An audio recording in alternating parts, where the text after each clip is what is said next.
And good morning, good evening, good afternoon, ladies and gentlemen. Welcome to another scene of Living World of Darkness Rage across New York. And today we set the scene fairly late in the afternoon. Sky is starting to color, starts to get dark. Lotta's been on set most of the time, picking up from the time that she had the right of ostracism over her. She only did what was really necessary and then disappeared off set as per the rights. So now she's picking up all that extra stuff, all the things that have been lying around. She spent a great deal of time in her garden today, simply pulling out weeds, making sure that it's winter ready, tending to the two spirits that live in there, which is the spirit of Yggdrasil and Ratatosk. And as she is basically done there, she decides to pay a visit to the umbral side of the lake. And yeah, upon arriving there, she basically takes her shoes off, takes her even her pants off. She leaves her top on because it's getting quite chilly even for a Wendigo. Mm, and she just lets the water spirits who kind of come flocking to her as usual. Just lets them play with her feet as she kind of kicks the water up, and they jump after it, trying to catch the water before it falls back into the lake. Yeah, she's just taking a little break and playing with them.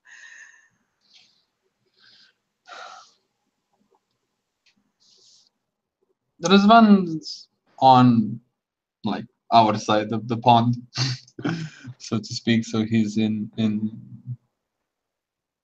on Earth, and he, after being on a small hunt with his tribe mates, Raphael, and probably catching some small game, basically just boys being boys, and shadow lords being shadow lords.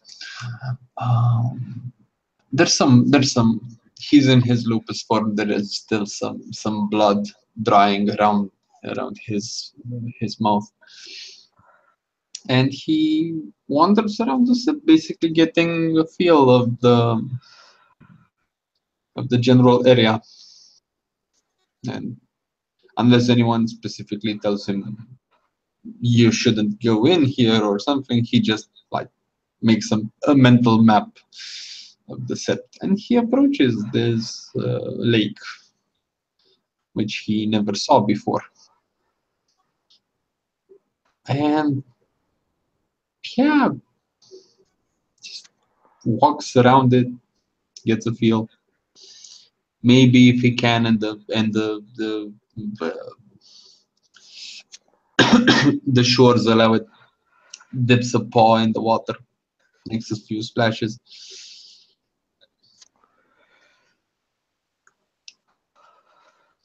And is he Umbra or Tellurian side? Because Tellurian. Tlatine is on the Umbra side. Ah, okay. We're on the wrong sides of the lake then. We can remedy that. You know what? I know exactly how we can remedy this. This is going to be horrible. Tlatahin, after playing with the water spirits for a while, giving them some extra attention, will finally, um, yeah, put her pants and her shoes back on because, yeah, you kind of need them for crossing. And we'll actually simply use the water's reflection to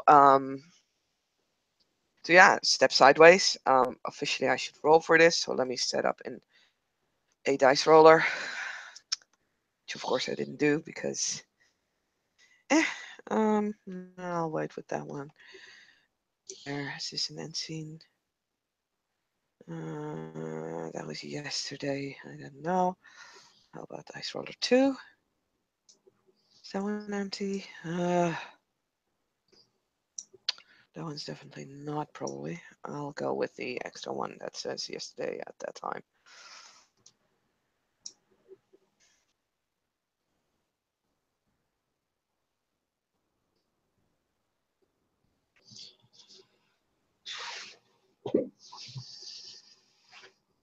Yeah, definitely not being used anymore.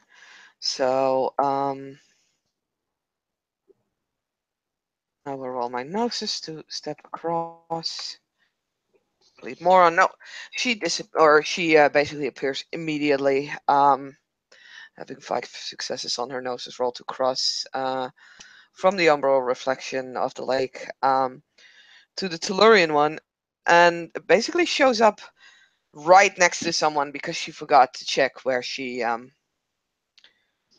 jumped over, and yeah, basically almost bumping into this black wolf that she doesn't immediately recognize. As Rizwan like snaps back and figures out what happened, he basically extends his front paws and puts his head down in a gesture of acknowledgement and respect and greeting. Tlateraya, I was not expecting you here. She frowns at that gesture because actually putting your head flat down is a sign of wanting to attack, and putting your or throwing up your head, kind of exposing your neck, is a sign of surrender. Have some mercy on the Hamid. So she looks at him, um, is going through her memory to see if she recognizes him. Doesn't immediately recognize a lupus shape, but finally goes like, Rasan, right. And then again looks at his pose and is like, are you planning to attack me? And he snaps out of the position back. No, no, of course not.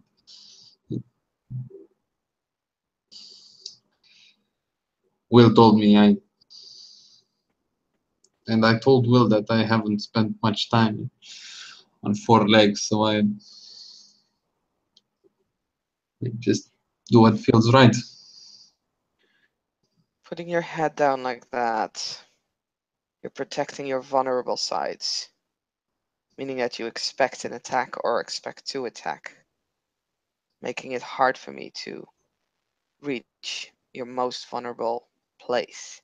As her hand kind of snaps forwards and kind of grabs him by like the fur underneath his jaw. So basically, she grabs him by the throat. That is what I see. If I see submission, you show your throat because you show me your weakest spot. Razvan will basically go with her hand as far as she's going to push it back, and then just go out of inertia, exposing as much as he can of his neck. I She'll apologize. I meant no disrespect. she'll kind of hold her hand, um, kind of squeezing the fur specifically, not the neck itself, but just the fur before she lets go and nods. Do it again, I would know that you would mean to disrespect me. Now at least you know it. Your then parents didn't explain a lot about our lupus side, did they? Came from a weird set, small one. We did not have time to train our young properly.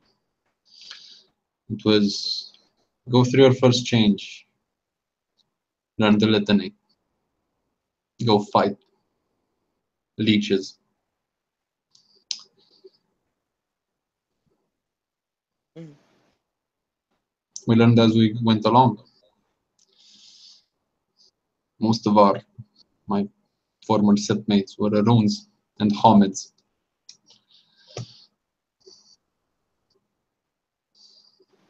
Do you know in nation what's the most, well, what our biggest frontiers are?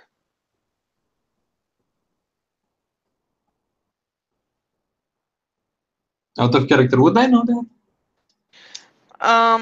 I don't really know, but I mean, you have Garou lore, right? Yep. Okay. I am not 100% sure on like the biggest frontiers in Europe, which are what you would probably know. There's a hellhole in Scandinavia, so you might probably know about that one. Since you are from that area, because you basically are from like the East Europeans, right? Mhm. Balkans. You would probably, yeah, you would probably have heard that the Balkans itself had like a pretty terrible history with fighting vampires. So that would probably be the two main frontiers in Europe. But I am pretty sure that you also heard of New York as one of the frontiers and the Amazon. Okay, so basically, Razvan relates to Tlate, these frontiers in as much detail as he was told. And she nods. She says, "I was a cub here, and during my time as a cub, most of us were sent to the Amazon, including myself. Was at that point also still a cub. Read, learn as we go along. That is not an excuse for ignorance. But this is not your fault. This is the fault of your then parents. They failed to teach you the right ways and teach you all the ways of what it is like to be a Garou. And to blame. You've proven yourself to Gaia and to the spirits as to be more than a cub. I will treat you with the respect that comes with being a Cleath. But make sure that you learn from those on Sept what it is like to be fully Garou. We are part wolf, part human, part spirit, full Garou.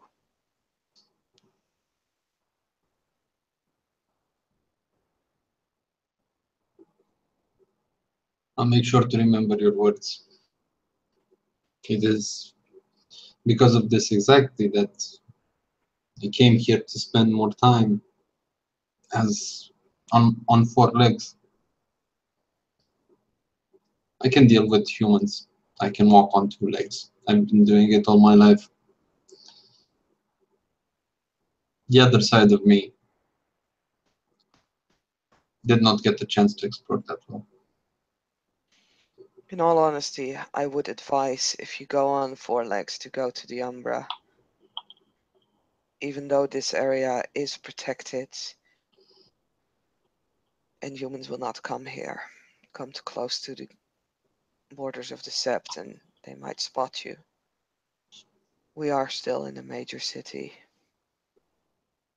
Scar has eyes everywhere.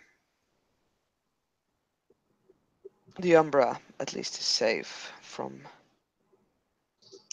human interaction. Should I shift? No, it is an advice. I said you are a Cleath. I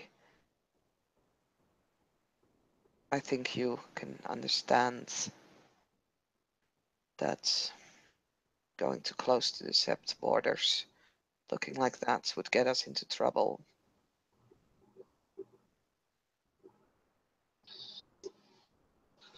Whether I you know how to shift or hide. not.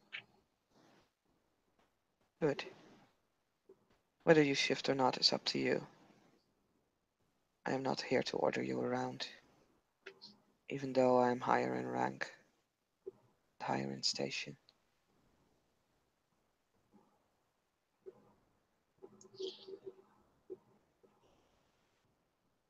then it should be wise for me to not draw any attention. And as he says this, he begins to. Do I need to roll for shifting? No, you can take your time and basically shift over. You're in lupus, so you have to go all the way. So that will probably take like a minute or something. I don't know exactly how much time it takes. And then you don't need to roll. You can spend rage to insta shift. Or you can roll and then you roll your something primal urge. I think stamina primal urge. Yeah, I think it's time. Yeah, anyhow, he's gonna take his time because he doesn't feel threatened and there's no need for a fast shift. No. Slowly goes through the forms and reverts to his breed form. Actually, my stupid mistake. You can shift back into your breed form instantaneously. I forgot. I'm Ah, sorry. too used to being Metis by now. Who's like my breed form is Krynos, so that wouldn't work on shifting to Hamid for her. Fair enough. Okay, then he, as slowly or as quickly as it is possible, Razvan shifts back to Hamid.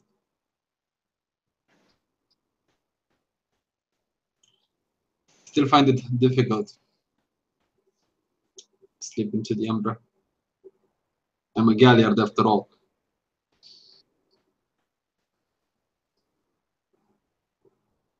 What auspice you are matters little. Your ability to sidestep. Although usually the urges learn to deal with these matters faster because it is one of their main tasks to deal with the spirits. Lupus shifts. They are more in touch with our spiritual side. Homids are more in touch with our material side. And we Metis are in between.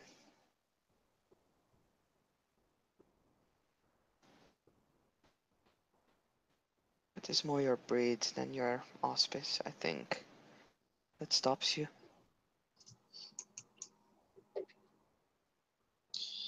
Also, my lack of training in this.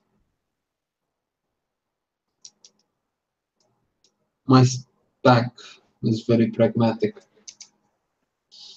They saw most auspices as liabilities in case of a fight. You come from a sept that was in a war zone. Day in, day out, there was fighting on our borders. Trained for a while with an old Gallier who was claimed before my rite of passage.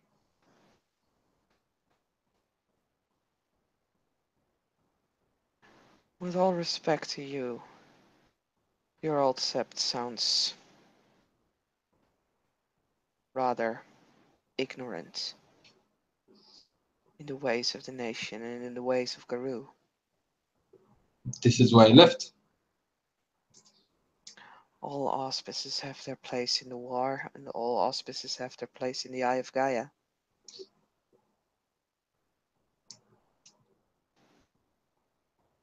Yeah. Sometimes I think that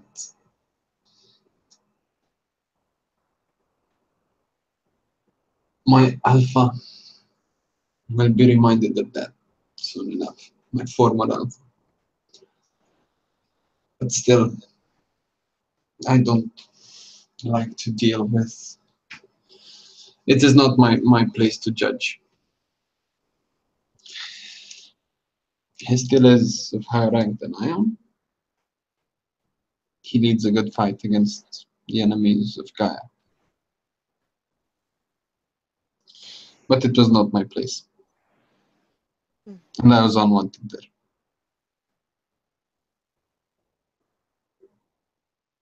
She actually looks out over the lake a few seconds after that statement. Nods. I understand that feeling.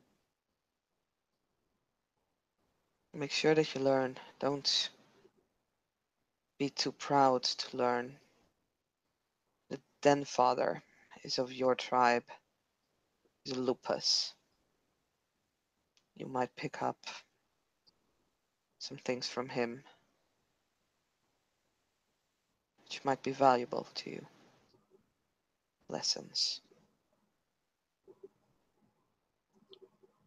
I see. Just came back from a little hunt with one of your packmates, who's also of my tribe. Raphael, yes.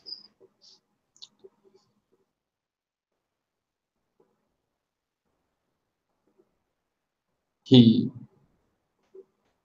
gave me some information, and I wish to search for this so-called traitor among the kinfolk. It is the least I could do to prove myself. I see. At this point regarding that, I think most information you will find with the Fianna. Look for the medicine named 10 Points. There is one nod. Thank you. I also decided to spend a bit more time with the kinfolk. It seems to me like they trust a new face more than the people they already know. Newcomers tend to stick together. Also, they have not heard of my deeds, good, be they good or bad. So they have Perhaps. little. Go on. So they have little to base judgment on.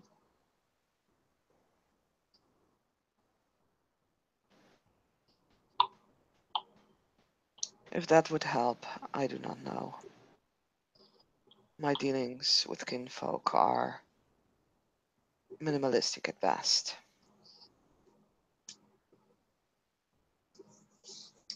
There is no reason for me to interact with them. And all the more reason for me to protect them.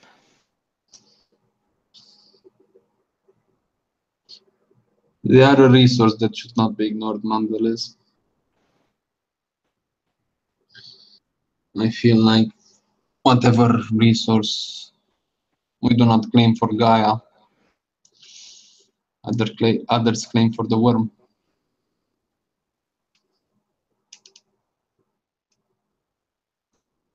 We all have our place in the nation. If your place is try and help them out, then do so to your best ability. It is not my place.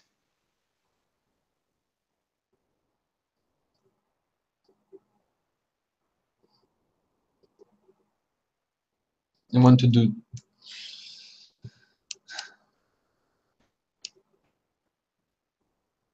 whatever I can for the sept, for restoring balance, for earning a place here. I was dragged into my former sept, into my former pack after my first change against my will. I pretty much realized that should I decide to move, to find another sept and another pack that will have me, that I need to earn my place. I'm not a good fighter. I'm training. I had I and I wish to thank you for helping Will with my training the other day. I never got the chance to do. I also decided to get the gym membership. Put a bit of muscle on my bones. Never hurts. Strong Hamed is a strong arrow. Yes. I know our strength carries over into our other forms. and I'm a host on a radio show. I speak to the people. That's how I spread the word of God. That's how I always did.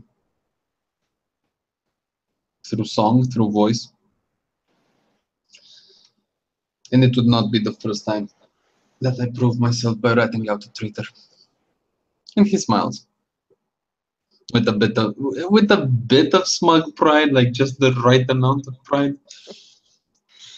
Oh dear, I am so sorry, but if anyone like she does not look impressed even the slightest. It is all something that she is like, yep.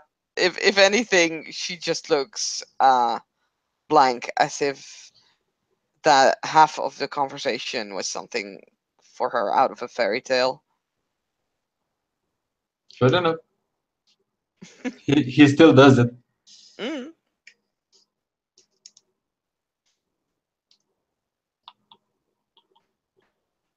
Have you spoken with Will about your story? He knows. I figured. I've told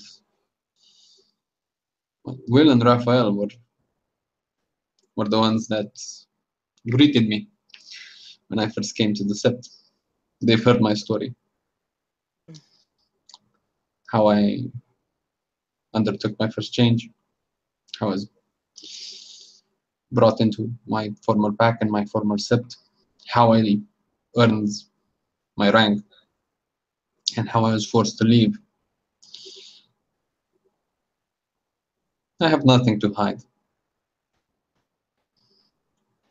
I am We all sure. fight on the same side here. I am sure that to some point of your story, Will would relate, or might already have related to it.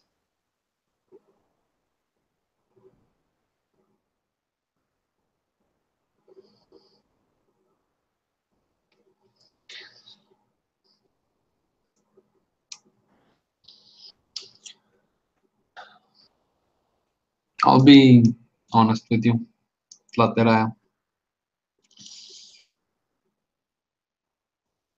You and Raphael and Will were, besides being the first people I've met in the set, you've been the only ones I've met so far that have demanded respect by your actions and not your words, that have welcomed me with open arms. I wish to prove myself to you. And he bows his head. Um, I don't know if he realizes that in Hamid it means what he wants it to mean, but basically he does it without thinking of it. Hmm. Well, she I, knows enough of Hamid behavior by now. I was led to believe that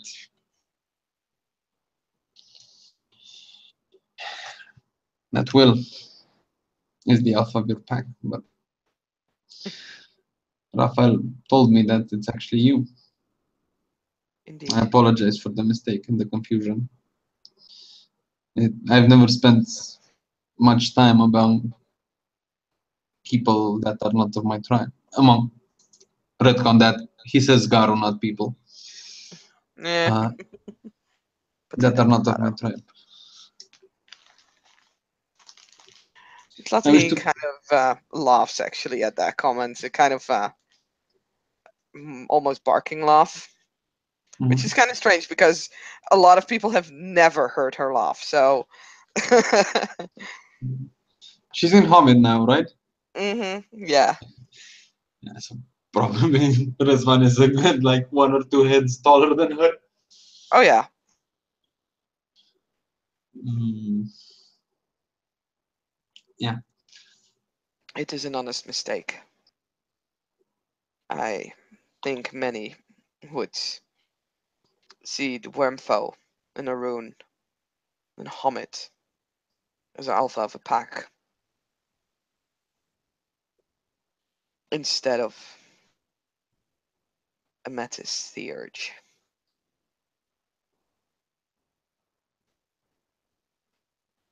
I see no reason why a Metis or a Theurge cannot lead the pack. I might come from a backwards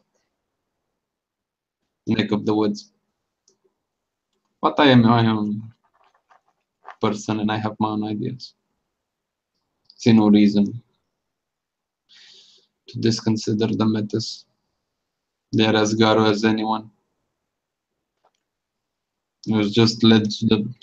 I was under the impression that the Wormfoe should be an alpha regardless of their breed or auspice. I was wrong, and I apologize for my mistake. There is no need to apologize.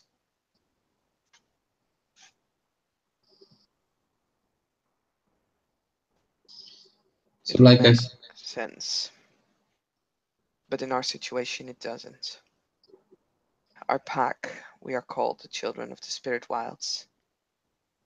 For your information, the Spirit Wilds is another word for the Umbra, although less often used. We follow Otter, who is a traveler of the Umbra ways. He is a spirit of wisdom, and we follow its path through the Umbra, over paths that no one knows, into hidden places. This is why, as the Theurge, I am the Alpha. It is not the sole reason, but it is the easiest explainable to someone who doesn't know all of our history.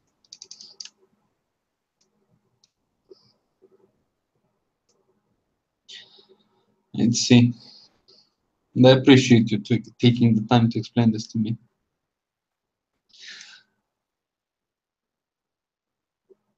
But Someone, getting, go ahead. someone who's willing to learn should not be denied lessons.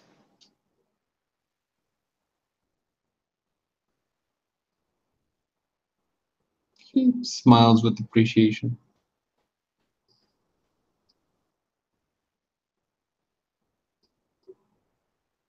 She does not return the smile because she still looks very stoic as usual.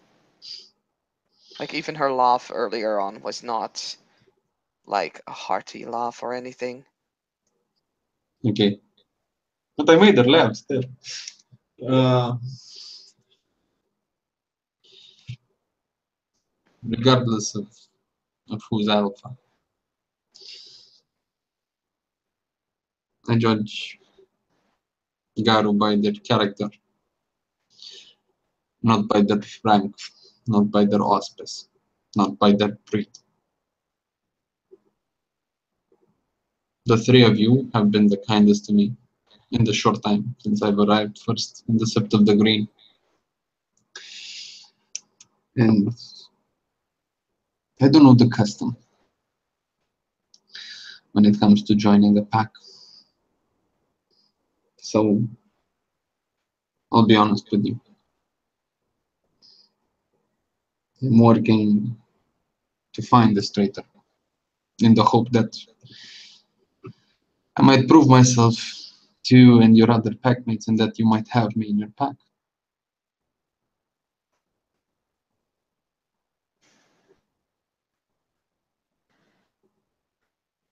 You base your choice for pack on the few individuals that you have spoken to in the Sept.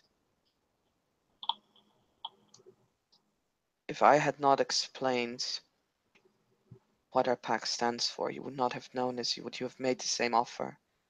I think you would have. I appreciate your honesty, forthcoming in saying that you wish to prove yourself to us. But know this, we are a pack that follows a totem of wisdom. We you should know a pack before you make a pledge to be part of them. You should know what the pack is about. Look at the dynamics, work with them. Not just try to prove yourself solo.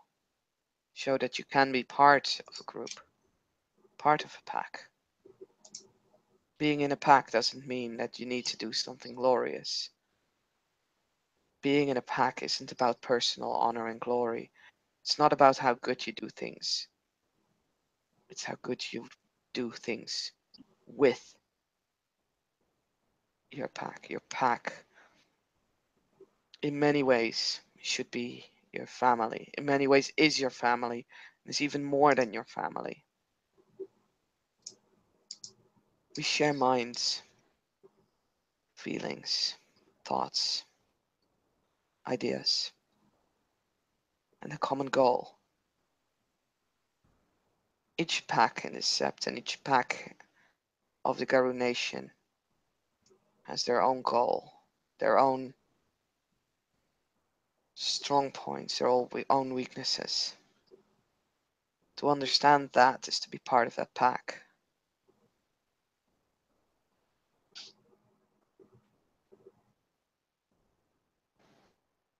Now, investing in this problem with the kinfolk, it is something, if you do well, if you solve this problem, or if you are part of the solution, or part of the group that found the solution to this problem, you will be noticed. This is true. But it's not all about being noticed. It's about being part of a group, being part of a family, to understand each other.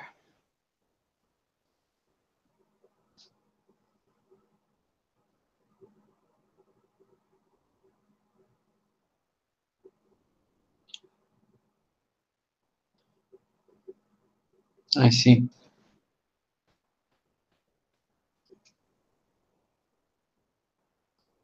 Just because I consider myself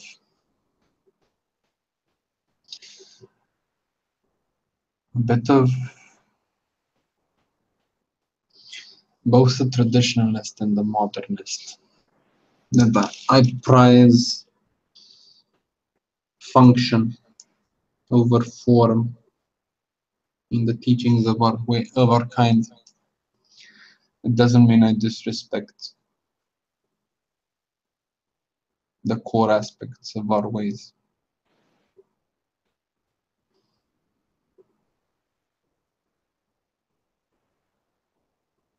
Came In from a many ways.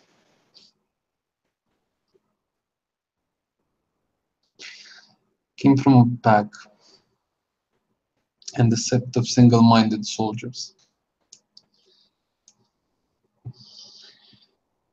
The kindness and the brotherhood that William showed me is something I've never experienced before. It might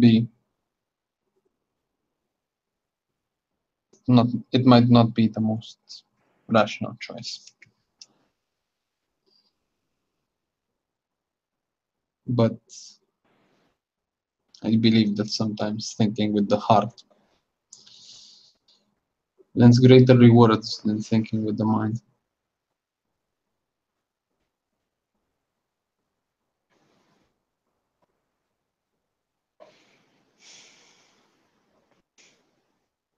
William showed you kindness as he is a child of Gaia.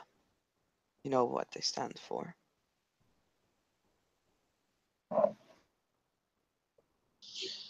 Know what the children of Gaia stand for,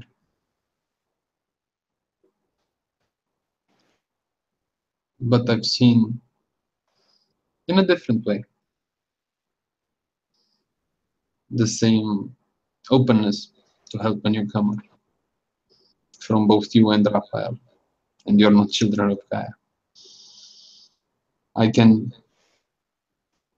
credit the openness that Raphael showed me to the fact that we're tribe mates.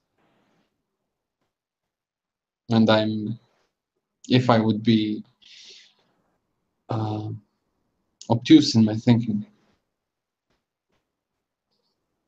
I might think that you helped Will in my little exercise for his sake and not for mine, and I would not be proud enough to think that you did it for me. But still, it meant something. It meant willingness to help a newcomer. It meant an open hand. I did not hide myself, and I did not come to the Sept as an intruder or a thief. I announced myself as it is tradition. I introduced myself as it is tradition.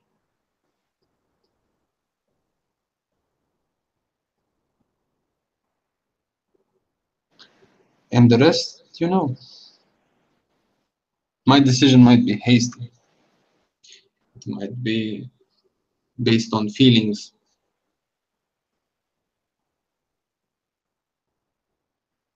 but I stand with it.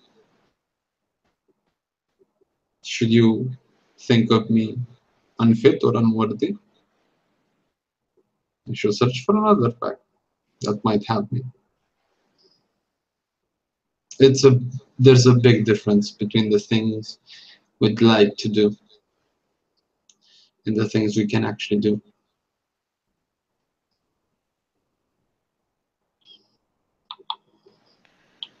She looks at him. I'm studying him for a few seconds. There might be more lupus in you than you think, and even you yourself may know. Blah blah blah. Can't say English anymore. Don't go Dutch, don't go Dutch, don't go Dutch. No, I won't.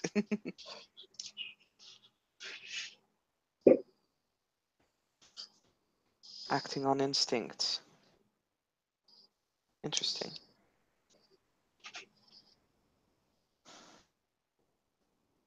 If you wish to join my pack, all three of us have to be in consent. I will speak to William and Raphael about you. If they agree, then,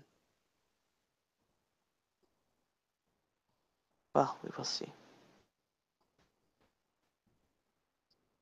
I hold no love for your tribe, but I have also learned that there are many sides to a tribe. Else Raphael would not be in my pack.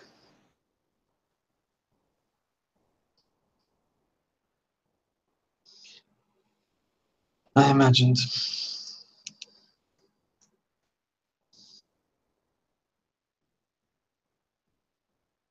I might be a Shadow Lord, and I know some tribes don't trust us. I know most tribes don't look upon us favorably.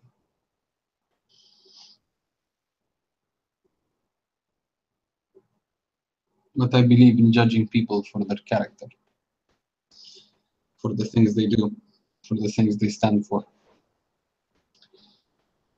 Not by tribe, not by rank, not by breed, not by auspice. Try to do the best I can to serve Gaia, to maintain the balance, to make sure the worm or the weaver don't overrun her. I do it in my own way. It might not be big, it might not be the stuff of legends, but I take pride in the fact that at least I take a step in the right direction.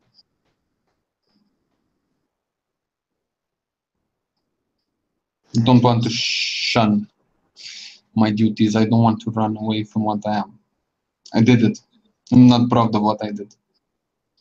Not proud of coming to the set so late. I'm not proud of the fact that I hid among humans, trying to ignore this side of me, to a point in which I almost felt the worm's hand choking the breath out of me. It is at that point that I decided to come here. I'm not proud of what I did, but I see no reason in hiding it. I bear no one any ill will. We fight the war on the same side after all.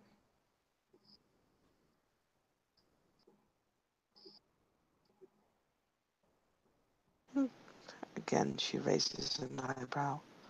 This time she kind of mumbles under her breath. Interesting.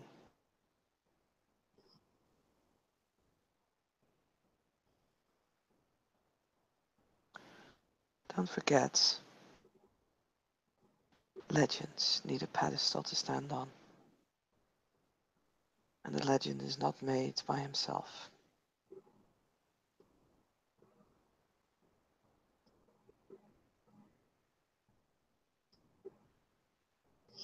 And for that legend to stand on that pedestal needs to be built by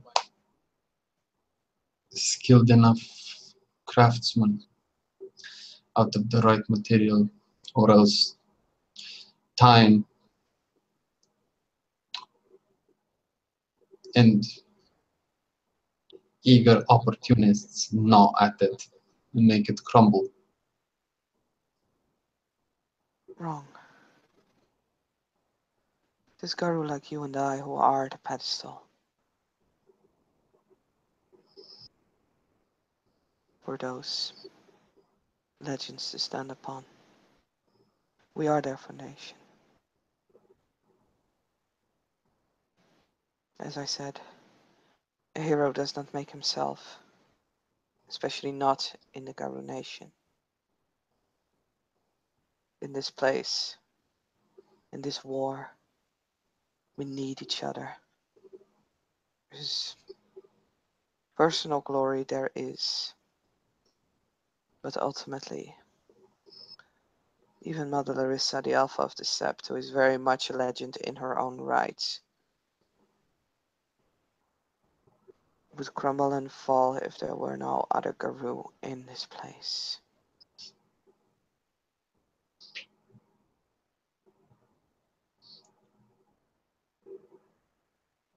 It is this why I try to find a pack first and foremost. Find my place again. Find the wolf inside me again. Find my place in a pack. Remember, first, after remembering how to be a Garu, remembering to be part of a pack, I need to also remember how to be a Gaia. After that, the legend weaves itself.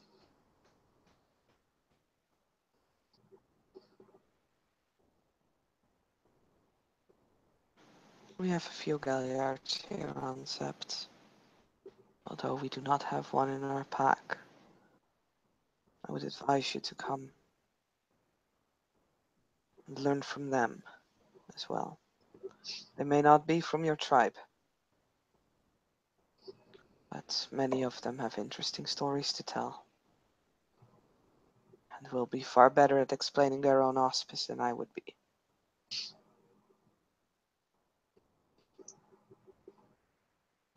I could advise you to go and talk to the Alpha of the Striders of Ice and Concrete. Her name is Chloe. She is an Adren of the Black Fury tribe. I've met her on my first night here. Unfortunately, in the short interaction we had, me and her don't see eye to eye on some things. That might be even more reason to go and talk to her. We get to know ourselves better as we're being judged by others, and vice versa.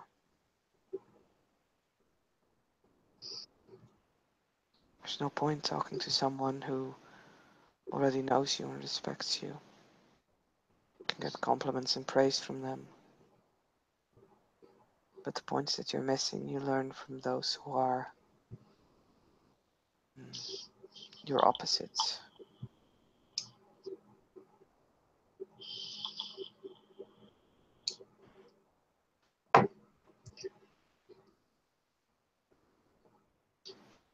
But at least she thinks I don't know my place.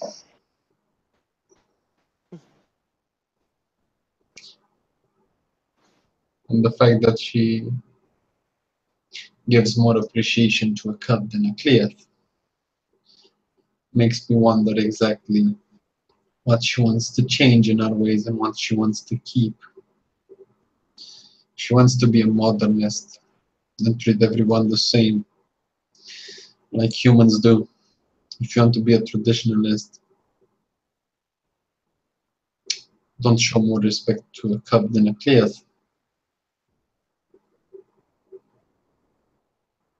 She is the dead mother after all. It is her job to take care of the cubs. So giving them special attention is something that is important to her. But it is your choice who you talk to and who not. I merely advise you. There are other galliards.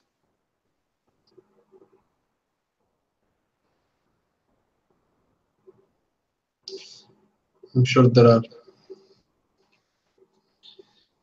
but I want to take this to retake my journey among the Karum, one step at a time.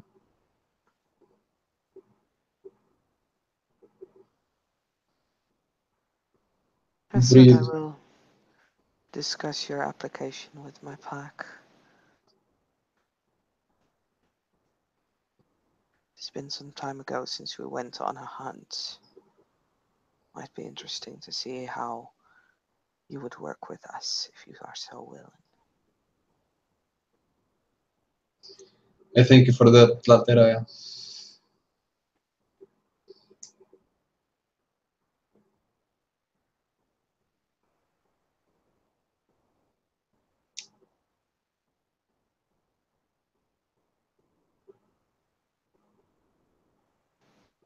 Is there anything else that I can help you with?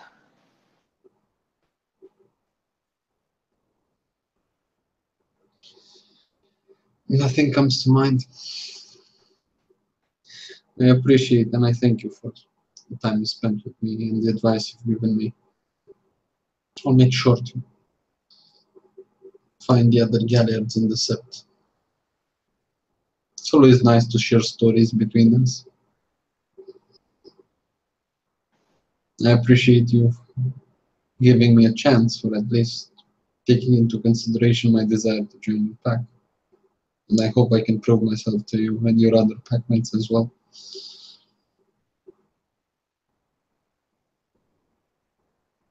We shall see.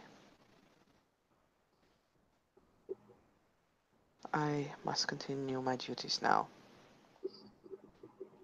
I will speak to you later as soon as I heard from my packmates. Of course.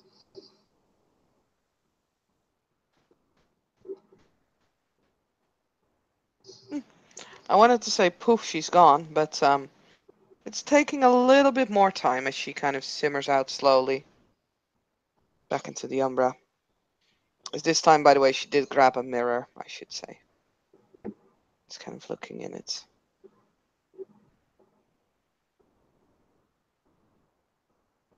And Rizwan, for his part, walks out of the Sept of the Green because it's getting late and he needs to start the show. And as he exits the Sept grounds, he lights himself up a cigarette.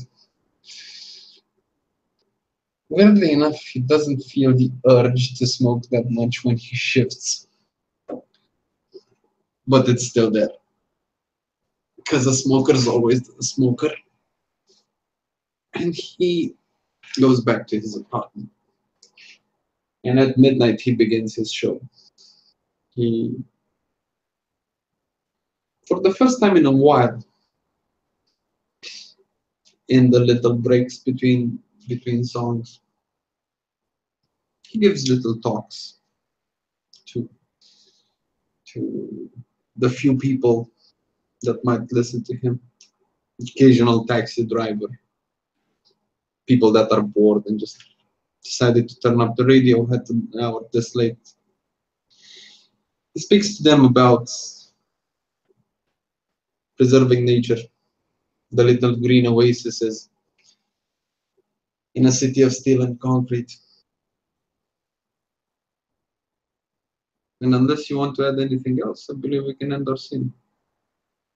We definitely can. Thank you, players, for playing. Thank you, watchers, for watching. This was another scene of Living World of Darkness, Rage Across New York.